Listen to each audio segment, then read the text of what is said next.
Try again. G'day Daiwa and ABT tournament fans. We have with us the man that has just claimed the runner-up position in the Daiwa BREAM Australian Open, and it is Jamie McKeown. Jamie, so close to a back-to-back win. Yeah, it was. I think I said, was it really early this morning that I reckon it will come down to the wire at the end, and it always does. Every Australian Open, it's always decided between 10, 50 grams, 30 grams last year. I think I won it by or something. So it always comes close. It's such a long and hard-fought tournament. 3 days, 21 hours of fishing, 2 venues, probably the hardest tournament we have on the tournament calendar. And it came down to the last hour and a half. Run us through. We'll start with your first 2 days. Let's start with day one on the harbour. Day one on the harbour just was a perfect day's fishing. I think it was 3.5 kilo in the first 5 casts. Looking back at the weighing thing, the app, and then I just picked up a few upgrades throughout the day, and I really sort of nursed the spot. So I really thought it'd hold up today. And then yesterday we fished in Hawkesbury, and it was a tough morning, and it all come together at about 10:30. It started to happen for me, so yesterday was more of a try and keep up day, but I was luckily enough I was able to hold out a bit of a lead, and then today happened. Now, you were chatting to me yesterday morning and you said I'd be happy with 3 kilos on the Hawkesbury. You got more than that, and a fair bit more. Did you think that was going to give you a little bit of a bonus coming into the last day on this waterway that produced 2 years ago your biggest bag on the last day? Mate, I thought the stars were aligning, but it just wasn't meant to be. There were some other things go on, but I mean, it's always in the back of your mind, someone's going to get that donkey, and today it happened. And we had talked about that so many times during this tournament.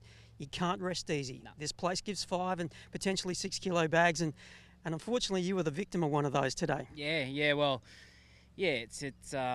It's one of those things, like you can't pick what fish are going to eat your lure. That's what makes it so exciting doing the tournaments, that it's you get your bites, and if you're good enough to get the big fish, then you are, and Mick's obviously well deserving of the win because he stuck that big one. Now, day 3, back on the harbour, Sour and Pigs is where you went. Yep. A lot harder today. You had a bit of company there below the waterline, didn't you? Yeah. So the day started not well. My first cast, I got towed absolutely around a post by a big one. So that was, I felt okay because I thought, they're still exactly in the same spot. And then the next probably 6 casts, I dropped 3 fish, and then I thought that's not good to do in a school of fish. Yeah. So then I start to think, I've spooked them. They're gone. And they were a little bit. They did thin out a bit, and then I sort of left that corner where I was casting and just cast randomly and didn't get any bites. Then I turned back to that corner and pulled a 26 fork, and then I think it was 2 or 3 casts later I pulled a 40 fork, and I thought, we're back on track here. And then I think I got another small one, and then some spearfishermen arrived. And I had Thomas in my boat as an observer, and I saw this boat flying over, and it's like, I said to him, are those guys in wetsuits? And he's like, yeah, I think so. And it's like, last thing I need. Because on the first day you were dealing with a seal Yeah. harassing your fish. Yeah, it's one of them spots where I think every day you've got to be able to deal with some sort of distraction, because if it's not going to be wreck fish, like there's a wreck fisher that drifted through today trying to jig yakkers and stuff, and drifted right over where I sort of needed him not to drift. So, but you can't do anything about it. You've just got to adjust and sort of keep casting. That's all you can do. Now, run us through the outfit that you've got there that you used over the 3 days. So this isn't the only outfit I use, but this is the only one I have a crab left on. So I use all Samaki rods. I use them exclusively. So this one's an Archer 691.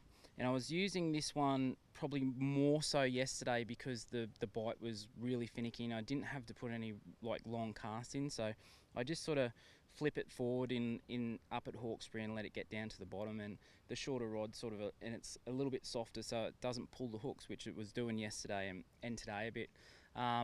The reel is a borrowed from Mark Sarek, Abu Revo 2000, and it's got Suffix Coastal 10-pound braid on it, and of course And that all-important lure on the end. Yeah, the cranker crab. Nothing would have happened for me this weekend if it wasn't for the cranker crab. Now, you started with how many before Lake Mac? I came down. I said to Morgo, if you need crabs, I got plenty. I got 100. I don't have 100. How many you got left now? I reckon I'd have about 20. Most of them were taken by tar water. You did need that winner's check, didn't you? Yeah. Most of them were snatched up by tar wine at Lake Macquarie. I did go through quite a few yesterday just because of structure and stuff like that. You had to have your lure bouncing on the rocks to get the bite, and if it wasn't touching the rocks, you weren't getting the bite. And unfortunately, when you're doing stuff like that, you lose lures. Now, we had a special event for the Open this year using the app for the scoring, live coverage. Yep. When we were chatting, you actually liked the app because in some ways it sort of calmed you a little bit because you knew what you had and you knew what other guys were working or what they had, what you had. The flip side is that you can see when somebody leapfrogs you in first place. Yep.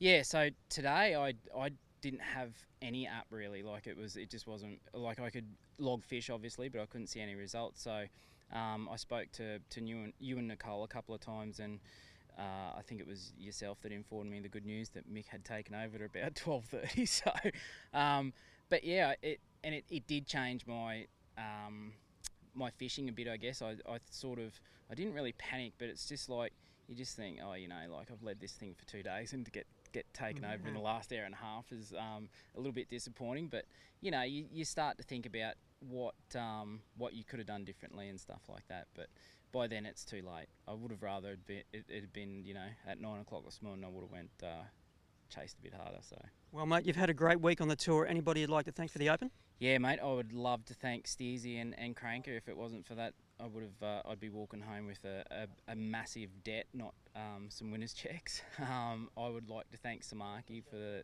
their continued support. Costa, ABT, you guys at Daiwa has been great to get on board and help out with the Australian Open again, and Steve and Nicole and your guys as well with the app in the background has been great as well. My pleasure, mate, and I'd like to say a big thank you to you.